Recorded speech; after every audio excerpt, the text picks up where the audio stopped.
નમસ્કાર વિદ્યાર્થી મિત્રો, શ્રેણિક ચેપ્ટરના 9મા વિડીયોમાં આપ સૌ વિદ્યાર્થીઓનું શ્રી આર પટેલ હોળી સ્કૂલ વઢવાણથી હાર્દિક સ્વાગત કરું છું.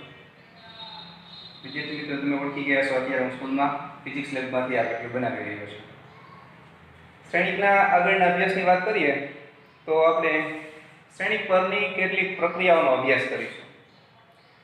આ બધી પ્રક્રિયાઓ આગળના ચેપ્ટર નિશ્ચયકમાં તમને ખૂબ કામ લાગવાની છે, પણ અત્યારે એનું ફંડામેન્ટલ નોલેજ જે વ્યસ્ત શ્રેણિક મેળવવા માટે ઉપયોગી છે. વ્યસ્ત શ્રેણિક બે રીતે મેળવી શકાય છે. એક આ સંક્ષેપણ એસેલોન પદ્ધતિ જે શ્રેણિક ચેપ્ટરનો એક ભાગ છે, અને બીજી એક પદ્ધતિ છે સૂત્રની મદદથી પણ એ ઇન્વર્સ મેળવી શકાય છે, જે નિશ્ચયક ચેપ્ટરના અભ્યાસ પછી તમને ખબર પડશે. તો હાલમાં શ્રેણિક પરની કેટલીક પ્રાથમિક પ્રક્રિયાઓનો આપણે અભ્યાસ કરીશું. સૌપ્રથમ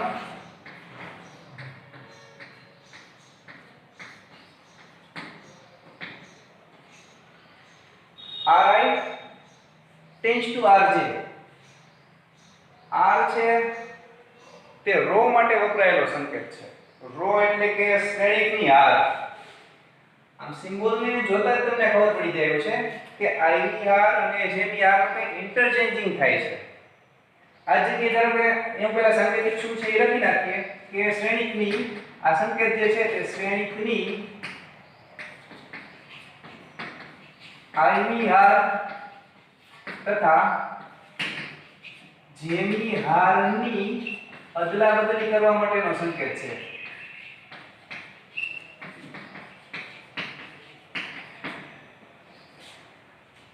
દાખલા તરીકે કોઈ શ્રેણિક આ રીતે હોય 3 2 0 1 5 6 7 8 -1, અને આ શ્રેણિકની અંદર આપણે આ ટાઈપની પ્રક્રિયા લઈએ R1 tends to R3.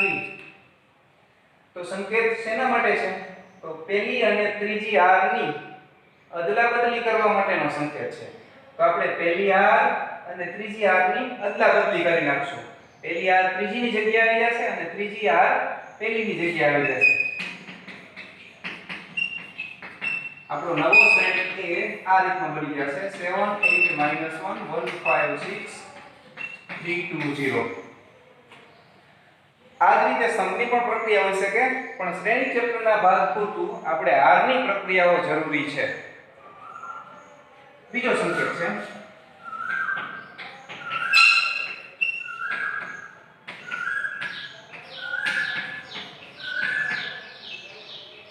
ફરીથી R એટલે R. I ની R ની વાત છે, એમાં કંઈક ફેરફાર થાય છે. I ની R માં શું ફેરફાર થાય છે? તો I ની R ના તમામ ઘટકોને k વડે ગુણવા માટેનો આ સંકેત છે. દાખલા તરીકે આપણે અહીંયા પ્રોસેસ લઈએ, આ શ્રેણિકની અંદર આ ટાઈપની પ્રોસેસ લઈએ R2 tends to 5R2 5 છે. તો શેમાં ફેરફાર થાય? તો બીજી R માં ફેરફાર થાય. બીજી R માં શું ફેરફાર થાય? તો બીજી R ના તમામ ઘટકોને 5 વડે ગુણવા માટેનો આ સંકેત છે. આ સંકેતનો અર્થ હું અહીં લખું છું. I ની હારના તમામ ઘટકોને k વડે ગુણવા માટે.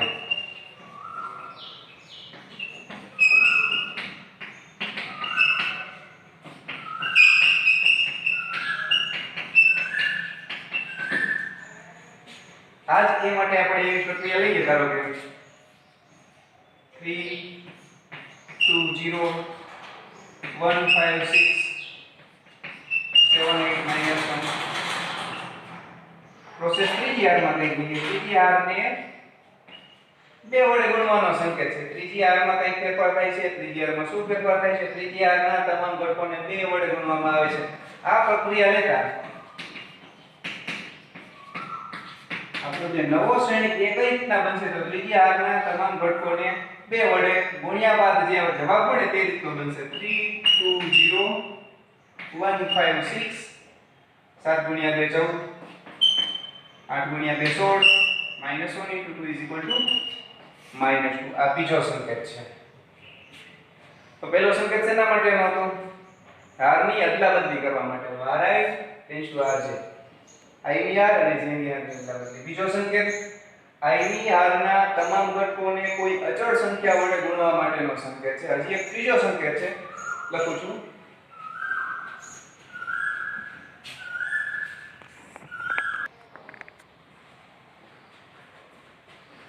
સંકેત ત્રીજો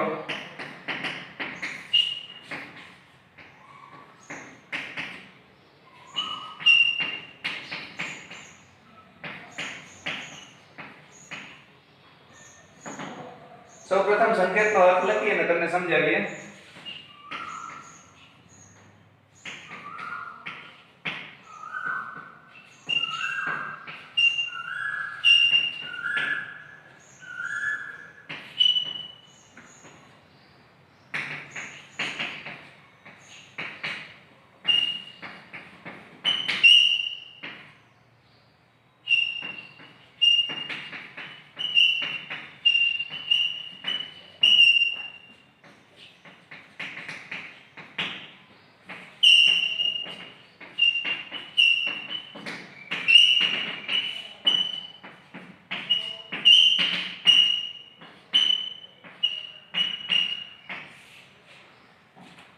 જો સંકેતને આધારે તમને એવું લાગે છે કે IVR માં કંઈક ફેરફાર થાય છે, તો તમે બિલકુલ સાચું સમજો છો. IVR માં કંઈક ફેરફાર થાય છે. IVR માં શું ફેરફાર થાય તે સામે લખેલું છે જમણી બાજુ. IVR માં કેવો ફેરફાર થાય છે, તો એમાં IVR માં કંઈક ઉમેરવામાં આવે છે. IVR માં શું ઉમેરવામાં આવે છે, તો JVR ના ઘટકો એમનેમ નહીં પણ k વડે ગુણી અને ઉમેરવામાં આવે છે. પાછો શબ્દ લખો અનુરૂપ. દાખલા તરીકે અહીંયા વાત કરીએ, હું એ સંકેત લખું છું.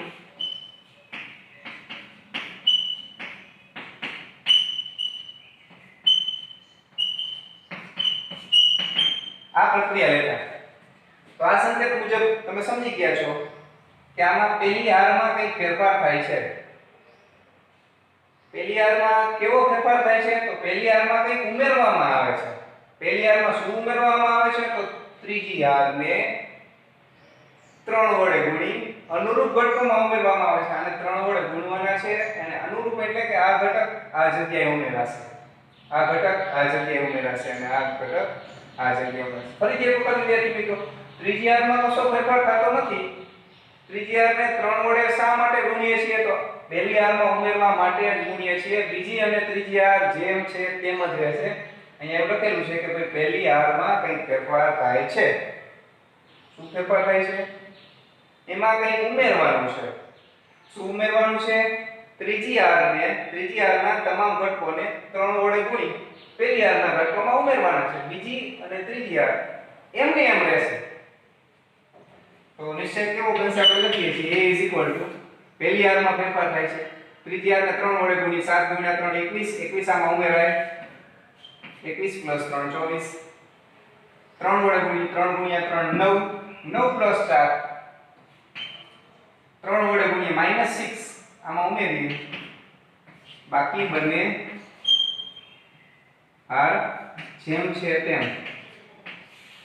તો આ ત્રીજી પ્રક્રિયા હતી અને આ પ્રક્રિયા ખૂબ અગત્યની છે. તમને સમજાઈ ગઈ હશે. આ જ રીતની સ્તંભની પ્રક્રિયા છે, પણ આ ચેપ્ટર પૂરતી આપણે સ્તંભની પ્રક્રિયાનો અભ્યાસ કરવો જરૂરી નથી.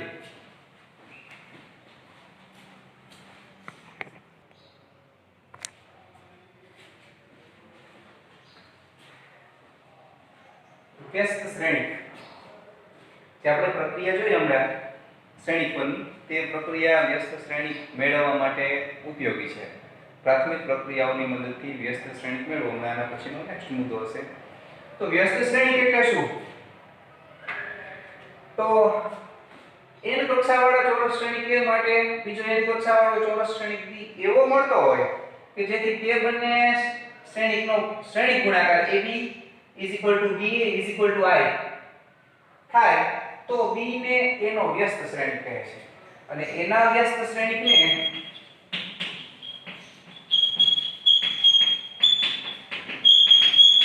એ ઇન્વર્સ વડે દર્શાવવામાં આવે છે.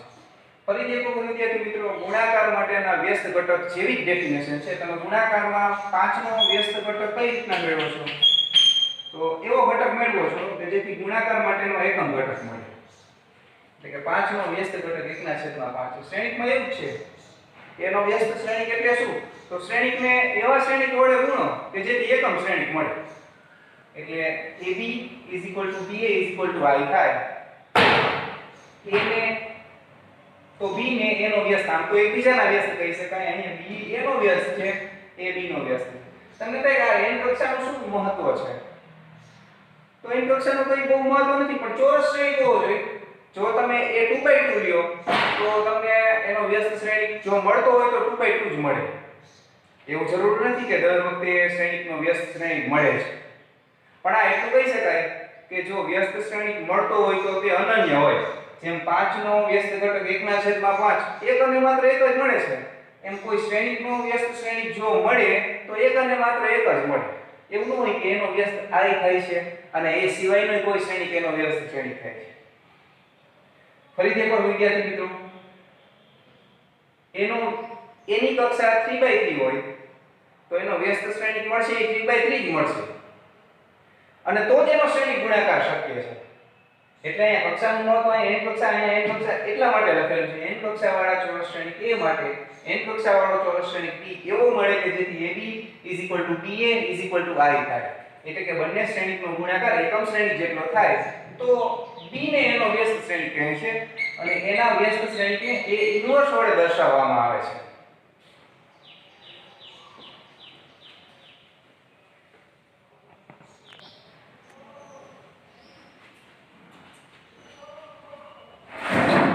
આગળનો મુદ્દો વિદ્યાર્થી મિત્રો, પ્રાથમિક પ્રક્રિયાથી વ્યસ્ત શ્રેણિક. વ્યસ્ત શ્રેણિક મેળવવા માટે મેં તમને વાત કરી બે રીત છે. આગળના ચેપ્ટરમાં તમે સૂત્રની મદદથી પણ વ્યસ્ત શ્રેણિક મેળવી શકશો. હાલમાં પ્રાથમિક પ્રક્રિયાઓ આપણે જે ત્રણ જોઈ, હાર્નીકરણ પ્રક્રિયાઓ, તેની મદદથી વ્યસ્ત શ્રેણિક કઈ રીતે મળે તેનો આપણે અભ્યાસ કરીએ.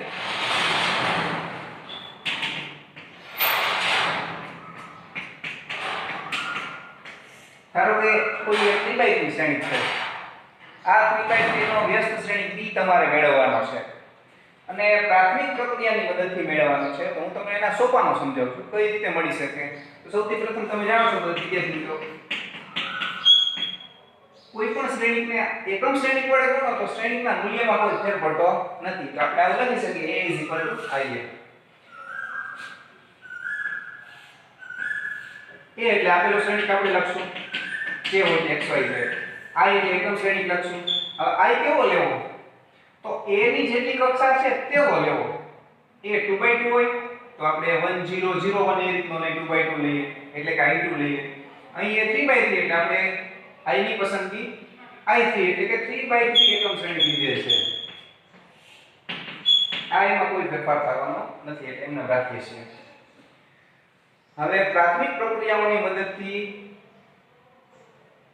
વ્યસ્ત શ્રેણિક મેળવવા માટેનું સૌથી પહેલું પગલું આ જગ્યાએ એક બનાવવો. આખો છેલ્લો ટાર્ગેટ તમને વિદ્યાર્થી મિત્રો કીધું, અહીંયા આપણે એકમ શ્રેણિક બનાવવાનો છે અને એને અનુરૂપ જ્યાં શ્રેણિક મળશે. ધારો કે અહીંયા B મળે છે એટલે આપણે શું બનશે? BA = I એવું બનશે. અહીંયા એકમ શ્રેણિક બનાવવાનો છે અને એને અનુરૂપ આ શ્રેણિકમાં જે ફેરફાર થશે તે વ્યસ્ત શ્રેણિક મળશે. એટલે પહેલું પગલું, પહેલો ઘટક છે તે 1 બનાવવો.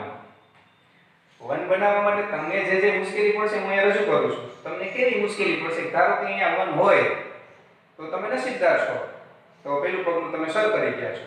પણ 1 નથી, 1 સિવાયની કોઈ સંખ્યા છે. તો 1 સિવાયની જે કઈ સંખ્યા હોય તેના જ વડે ભાગવાથી 1 મળે. ધારો કે અહીંયા આ જગ્યાએ 5 છે તો 1 બનાવવા માટે શું કરવું પડે? તમારે પહેલી r ને 5 વડે ભાગવા પડે એટલે 1 બની જાય. પહેલી r ને 5 વડે ભાગવા માટે હું કઈ પ્રોસેસ લઈ શકું? તો પહેલી r માં કંઈક ફેરફાર કરવો છે. મારે શું ફેરફાર કરવો છે? તો મારે 5 વડે ભાગવા છે. આ પ્રોસેસ લઈ અને સીધો 1 બની જાય. તારો કોઈને એમ થાય વિદ્યાર્થી મિત્રો થાય કે -5 તો જે હોય તેના વડે ભાગો અથવા તો તેના વ્યસ્ત વડે ગુણો એમ શબ્દ પણ બોલી શકીએ. જે આ પહેલો ઘટક 7 છે તો બે રીતે બોલી શકાય, સમજાવી શકાય. પહેલી r ને 7 વડે ભાગવાથી પણ 1 બને અથવા તો 7 ની વ્યસ્ત સંખ્યા વડે પહેલી r ને ગુણવાથી પણ 1 બને. 7 ની વ્યસ્ત સંખ્યા એટલે 1/7 વડે પહેલી r ને ગુણો એટલે પહેલી જગ્યાએ 1 બની જાય. પહેલું પગલું પૂરું. પ્રશ્ન થાય કે શક્યતાઓમાં 0 હોય તો સર શું કરવું? અહીંયા 0 છે તો ગુણવાથી કે ભાગવાથી તમે જાણો છો કે 0 માં તો કોઈ ફરક પડવાનો નથી. તો 0 હોય તો હારની અદલાબદલી થઈ શકે. આ બે માંથી કોઈ એક જગ્યાએ નોન ઝીરો ઘટક હોય તો તમે હારની અદલાબદલી કરવાથી અહીંયા નોન ઝીરો ઘટક લાવી શકો, 0 સિવાયનો ઘટક લાવી શકો. ધારો કે આ જગ્યાએ 0 સિવાયનો ઘટક છે તો તમે એવો સંકેત લઈ શકો કે પહેલી અને બીજી હારની અદલાબદલી કરીએ તો 0 વાળી હાર બીજી થઈ જાય અને 0 સિવાયની હાર પહેલી થઈ જાય. એને અનુરૂપ આ શ્રેણીકમાં ફેરફાર થશે, અહીંયા નહીં થાય, અહીંયા જ ફેરફાર કરવાનો છે. તો પહેલી વસ્તુ, પહેલી જગ્યાએ પહેલું પગલું, પહેલો ઘટક 1 બનાવો. એના માટે જે ચેપ્ટરની અંદર તમને પડતી મુશ્કેલીનો મેં તમને વાત કરી હતી, તમને આવી મુશ્કેલી પડી શકે એને અનુરૂપ તમે આવું કરી શકો. પહેલી જગ્યાએ 1 બની ગયા પછી બીજું પગલું, એની નીચેના બંને ઘટકો 0 બનાવવાના, આ બંને ઘટકો શૂન્ય બનાવવાના છે. આ પગલું બીજું. એના માટે તમે શું કરી શકો? ધારો કે અહીંયા 0 હોય તમે પાછા નસીબદાર છો, પણ 0 સિવાયનો ઘટક છે. હવે વિદ્યાર્થી મિત્રો આ જગ્યાએ 1 બની ગયા પછીનું બીજું પગલું છે. ધારો કે અહીંયા કંઈક 0 સિવાયનો ઘટક છે તો જે ઘટક છે તેને દૂર કરવો. ધારો કે આપણે માની લઈએ કે 7 છે. હવે 7 માંથી આપણે શું બનાવવાનું છે? તો મેં વાત કરી બંને જગ્યાએ 0 બનાવવાના છે. હું તમને સમજાવું છું કે 0 કઈ રીતે લાવી શકાય. તો માત્ર પહેલી હારનો જ ઉપયોગ કરવાનો છે. 0 લાવવા માટે તમે જાણો છો કે આ જગ્યાએ -7 ઉમેરીએ તો 0 થાય. -7 કેમાં ઉમેરવા પડે? તો આ જગ્યાએ આપણે હારની પ્રક્રિયા લઈ છીએ એટલે કે બીજી હારમાં ઉમેરવા પડે. બીજી હારમાં -7 કઈ રીતે ઉમેરી શકાય? તો મેં ફરીથી વાત કરી કે પહેલી હારમાં તમારો ઉપયોગ કરવાનો છે, બીજી હારમાં આપણે ફેરફાર કરવો છે. શું ફેરફાર કરવો છે? એમાં કંઈક ઉમેરવું છે. અગાઉથી આપણે વિચારી લીધું કે અહીંયા 0 બનાવવો છે એટલે કે -7 ઉમેરવા છે. તો આપણે પહેલી હારને -7 વડે ગુણી અને બીજીમાં ઉમેરીએ તો આ જગ્યાએ 0 મળે. એ જ રીતે આ જગ્યાએ પણ 0 લાવવાનો છે. બંને પ્રોસેસ સાથે લઈ શકાય, બે પ્રક્રિયા સાથે લેવામાં કોઈ તકલીફ નથી. ફરીથી એક વખત વિદ્યાર્થી મિત્રો, પહેલું પગલું પ્રથમ ઘટક 1 બનાવવાનું, બીજું પગલું બાકીના બંને ઘટકો 0 બનાવવાના, આ બીજું પગલું છે. 0 સિવાયના ઘટક હોય તો મેં તમને વાત કરી, ધારો કે આ જગ્યાએ -5 છે તો ત્રીજી હારમાં કંઈક ફેરફાર કરવો પડશે. ત્રીજી હારમાં 0 લાવવા માટે શું કરવું પડશે? તો ત્રીજી હારમાં મારે 5 ઉમેરવા પડશે. એના માટે હું કોનો સહારો લઈશ? પહેલી હારનો. હું ત્રીજી હારમાં ઉમેરીશ પણ સહારો લઈશ પહેલી હારનો. એને હું 5 વડે ગુણીને આમાં ઉમેરીશ. તમે સમજી શકો છો કે આ બંને જગ્યાએ 0 થાય. આને અનુરૂપ અહીંયા ઉમેરાશે અને અનુરૂપ અહીંયા ઉમેરાશે. એ જ રીતે અહીંયા પણ ફેરફાર થશે. આ શ્રેણી બદલતો જશે. આ શ્રેણી એકમ શ્રેણી જેવો બનતો જશે. હજી પહેલી હાર બની 1 0 0 એવું બની ગયું. બે પગલા પૂરા થયા. પહેલું પગલું પહેલી જગ્યાએ 1, બીજું પગલું બાકીના બે ઘટકો 0. હવે આપણો શ્રેણી આ ટાઈપમાં બની ગયો. આગળની વાત, પગલા નંબર 3. હવે બરાબર વચ્ચે આવતો ઘટક 1 બનાવવાનો. પગલું ત્રીજું, આ ઘટક તમારે 1 બનાવવાનો છે. ફરીથી એક વખત વિદ્યાર્થી મિત્રો, તમને અગાઉ જેવી મુશ્કેલી પડી શકે અહીંયા. કેવી? 1 હોય તો તમે પાછા નસીબદાર છો, 1 છે. પગલું ત્રીજું પૂરું. 1 નથી તો 1 નથી, ધારો કે એ જગ્યાએ 3 છે માની લીધું, તો આપણે અગાઉ વાત કરી કે જે છે એના વડે ભાગવાથી 1 બને. હું બીજી હારમાં ધારો કે 3 છે, મારે 1 બનાવવો છે, હું બીજી હારને 3 વડે ભાગીશ એટલે 1 બની જશે. જે છે તેના વડે જ ભાગવાના છે બીજી હાર. અહીંયા એ જ રીતનો ફેરફાર થશે. તમને બે છે ગુણવામાં સમજાવું કે ભાગવાનો તો સંકેતમાં આવ્યું નહીં, સંકેતમાં તો ગુણવાનું આવ્યું. તો ફરીથી એક વખત જે ઘટક છે, ધારો કે આ એકની જગ્યાએ 3 છે ને 1 બનાવવો છે તો એના વ્યસ્ત વડે ગુણો. તમે સમજી શકો છો. 1 બની જાય. પગલું 3 પૂરું. પગલા 3 ની અંદર માત્ર આવા ઘટકોમાં ફેરફાર થઈ શકે, બીજે ક્યાંય ફેરફાર થશે નહીં. અહીંયા ફેરફાર થાય એટલે એના નું ફેરફાર અહીંયા થશે. કારણ આને 3 વડે ભાગો તો સામે 3 વડે ભાગવાના છે. હવે ચોથું પગલું. ચોથા પગલામાં આ જગ્યાએ 1 બની ગયેલ હશે. આ બંને ઘટકો 0 બનાવવાના છે. તો એ બંને ઘટકો 0 બનાવવા માટે તમે આવી કોઈ પ્રોસેસ લઈ શકો. પણ ઉપયોગ અગાઉ આપણે પહેલી હારનો ઉપયોગ કર્યો, હવે આપણે બીજી હારનો ઉપયોગ કરવાનો છે. બીજી હારને ધારો કે આ જગ્યાએ 9 છે, તો તમે શું કરશો? તમને કહે છે ભાઈ એક ની બદલાઈ જાય ને, તો નહીં બદલાઈ જાય, કારણ કે અહીં 0 છે એટલે એને અનુરૂપ આમાં કઈ ફેરફાર થશે. ધારો કે અહીં 9 છે, બનાવવાનું શું છે? ચોથા પગલાની અંદર આ જગ્યાએ 0 બનાવવાનો છે. મારે પહેલી હારમાં કંઈક ફેરફાર કરવો પડે. કેમ ફેરફાર કરવો પડે? તો મેં વાત કરી કે ચોથા પગલાની અંદર આ બે જગ્યાએ આપણે 0 બનાવશું. આ જગ્યાએ મારે 0 બનાવવો છે, તો મારે પહેલી હારમાં -9 ઉમેરું તો 0 બને. હું સહારો લઈશ બીજી હારનો. પહેલી હારમાં કંઈક ઉમેરીશ, શું ઉમેરીશ? બીજી હારને 9 વડે ગુણીશ. 9 વડે ગુણાય, 0 માં ગુણાય, કંઈ ફેર નહીં પડે, એટલે આપણા 1 માં કંઈ મૂલ્યમાં ફેરફાર થશે નહીં. એટલે જ વિદ્યાર્થી મિત્રો, તમે આ સ્ટેપને આડાઅવળા ન કરી શકો. મેં તમને જે પગલા કીધા કે પહેલા પગલે આ જ કરવાનું છે, એટલે એ જ કરવું પડે. જો તમે આડાઅવળા અહીંયા પહેલા 1 બનાવો તો બધું બદલી જાય. આ પગલા એ રીતે ગોઠવેલા છે કે તમારો અગાઉનો જે 1 છે એ બદલશે નહીં. અગાઉ જે 0 લાવ્યા આવશો એમાં કોઈ ફેરફાર થશે નહીં. તમે જાણો છો વિદ્યાર્થી મિત્રો, -9 વડે ગુણી ઉમેરશું. -9 ઉમેરીએ એટલે 0 થાય. તો આપણે પહેલી હારમાં ઉમેરીશું, તો બીજી હારને -9 વડે ગુણી, -9 વડે ગુણી આમાં ઉમેરીએ તો આપણે આ જગ્યાએ 0 બને. એ જ રીતે આ જગ્યાએ 0 લાવી શકાય. પગલું 4 પૂરું. અહીંયા એને અનુરૂપ ફેરફાર કરવો. પાંચમું પગલું, છેલ્લો ઘટક 1 બનાવવો. પાછા આ બે જગ્યાની જેમ તમને મુશ્કેલી જે કંઈ પડે 1 હોય તો તમે નસીબદાર છો, નહીં તો તમે 1 બનાવી શકો ગુણવાથી ભાગવાથી. આ પાંચમું પગલું છે. અહીંયા 1 બની જાય, ધારો કે ભાગવા પડ્યા તો આ નહીં ભાગવા પડે. આ 1 બની જાય પછી છેલ્લું પગલું, છઠ્ઠું પગલું, આ બે જગ્યાએ 0 બનાવવા. પછી આપણો શ્રેણિક કેવો બની જાય? તો આ જગ્યાએ એકમ શ્રેણિક i બની જાય, અને એને અનુરૂપ કોઈ ફેરફાર થઈને અહીંયા p બનશે. એટલે અહીંયા જે ફેરફાર થયેલો શ્રેણિક છે એ એનો વ્યસ્ત શ્રેણિક છે, કારણ કે એને આ શ્રેણિક વડે ગુણવાથી એકમ શ્રેણિક મળે છે. એટલે એનો વ્યસ્ત શ્રેણિક p આપણને અહીં મળે. અને આપણે જે આ રીતનો અભ્યાસ કર્યો તે પ્રાથમિક પ્રક્રિયાની મદદથી વ્યસ્ત શ્રેણિક કઈ રીતે મેળવવો તેનો અભ્યાસ કર્યો. તેના દાખલા જોઈએ.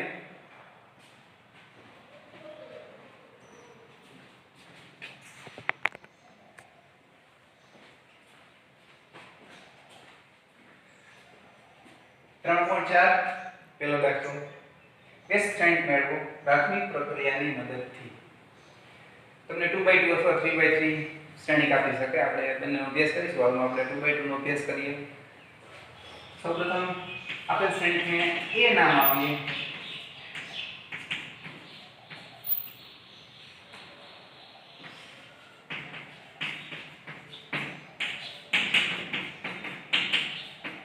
લખી શકાય વિદ્યાર્થી મિત્રો. કોઈ પણ શ્રેણિકને i વડે ગુણવાથી શ્રેણિકના મૂલ્યમાં કોઈ ફેર પડતો નથી, એટલે કે આ a જેટલું જ રહે છે. a = ia. એની જગ્યાએ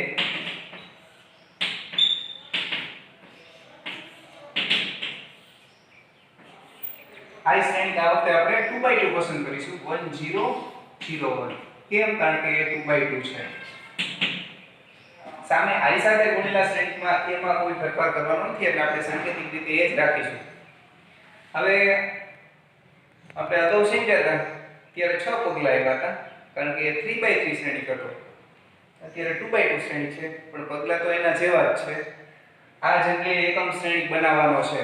એકમ શ્રેણિક બનાવવા માટે સૌપ્રથમ 2x2 માટે આ જગ્યાએ 1 બનાવવાનું પહેલું પગલું, નીચે 0 એટલે કે આમાં એક જ 0 બનાવવાનું છે. બીજું પગલું, આ જગ્યાએ 1 બનાવવાનું, આ જગ્યાએ 0, એટલે કુલ 4 પગલાઓ થશે.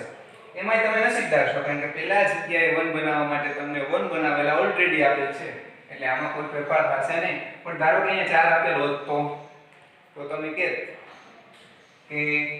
4 માંથી 1 બનાવવા માટે પહેલી હારને 4 વડે ભાગવા પડે. પણ 1 છે એટલે કોઈ ફેરફાર કરવાનો રહેશે નહીં. એટલે બીજું પગલું, બીજા પગલાની અંદર આપણે શું કરશું? તો 1 ની નીચે 0 બનાવશું, એટલે કે આ 2 ની જગ્યાએ 0 બનાવવા છે. 2 ની જગ્યાએ 0 બનાવવા એટલે કે આપણે આ બીજી હારમાં -2 ઉમેરીએ તો થાય. તો બીજી હારમાં કંઈક ફેરફાર કરીશું. શું ફેરફાર કરીશું? તો બીજી હારમાં કંઈક ઉમેરીશું. શું ઉમેરીશું? તો પહેલી હારને -2 વડે ગુણી બીજીમાં ઉમેરીશું. પહેલી હારમાં કોઈ ફેરફાર નહીં થાય, બીજી હારમાં ફેરફાર થાય છે. શું ફેરફાર થાય છે? બીજી હારમાં કંઈક ઉમેરવાનું છે. શું ઉમેરવાનું છે? પહેલી હારને -2 વડે ગુણી અનુરૂપ ઘટકોમાં ઉમેરવાના છે. -1 વડે ગુણી આમાં ઉમેરીએ તો -2 આમાં ઉમેરાય એટલે બનશે 0. આને -2 વડે ગુણું અને આમાં ઉમેરો એટલે અહીંયા +2 આમાં ઉમેરાશે. -2 વડે ગુણી ઉમેરીએ 0 ને -2 વડે ગુણો તો 0 નો 0 જ રહેશે એટલે અહીંયા કઈ ફેરફાર થશે નહીં. હવે જો પહેલું પગલું 1 બનાવવાનું, બીજું પગલું 1 ની નીચે છે, હવે ત્રીજું પગલું આ જગ્યાએ 1 બનાવવાનો છે. આ જગ્યાએ 1 બનાવવા માટે જે ઘટક હોય એના વડે જ ભાગવાના. એટલે કે આપણે બીજી હારને 5 વડે ભાગીશું. બીજી હારમાં કઈ ફેરફાર કરીશું? શું ફેરફાર કરીશું? તો બીજી હારને 5 વડે ભાગીશું. એટલે કે 1/5 વડે ગુણીશું. આપણો શ્રેણિક આ રીતનો બનશે. પહેલી હારમાં કોઈ ફેરફાર થતો નથી. 0 ને ભાગવાથી કોઈ ફેરફાર થતો નથી. 0 / 5 = 0. આ જગ્યાએ બનશે 1.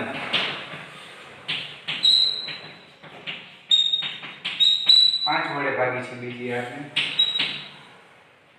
ચોથું પગલું, છેલ્લું પગલું, આ જગ્યાએ એકમ શ્રેણિક બનાવવાનો છે. એટલે કે આ જગ્યાએ 0 બનાવવો છે. 0 બનાવવા માટે મારે શું કરવું પડે? તો આ સંખ્યાની વિરોધી સંખ્યા ઉમેરવી પડે. એટલે કે મારે +1 કરવા પડે. તો હું બીજી હારને 1 વડે ગુણીને જ આમાં ઉમેરી દઈશ. પહેલી હારમાં ફેરફાર થાય છે. શું ફેરફાર થાય છે? તો પહેલી હારમાં કંઈક ઉમેરશું. શું ઉમેરશું? તો 1 વડે ગુણી બીજી હારને ઉમેરી દઈશું. 1 વડે ગુણી આમાં ઉમેરશું, 1 વડે ગુણી આમાં. આવી પ્રક્રિયા લેવાથી શું મળશે આપણને? અહીંયા લખીએ 1 વડે ગુણી આમાં ઉમેરો, 0 આમાં ઉમેરાય કંઈ ફેર નહીં પડે. 1 વડે ગુણી ઉમેરો,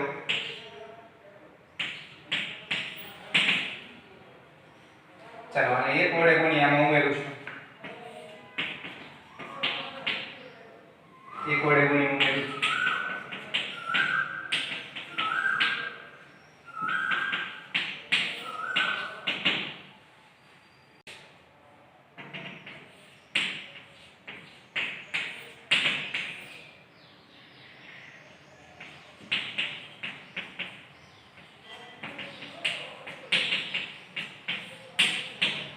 ઓકે, તો આ છે એકમ શ્રેણીનો સંકેત છે.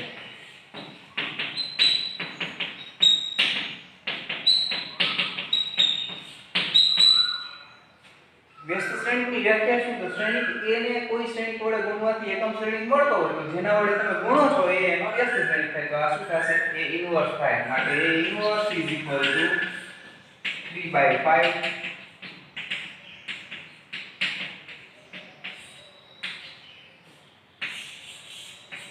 આગળના વિડિયોમાં આપણે 3/3 શ્રેણિકનો પ્રાથમિક પ્રક્રિયાની વ્યસ્ત શ્રેણિક કઈ રીતના મળશે એ મેળવશું. આભાર વિદ્યાર્થી મિત્રો.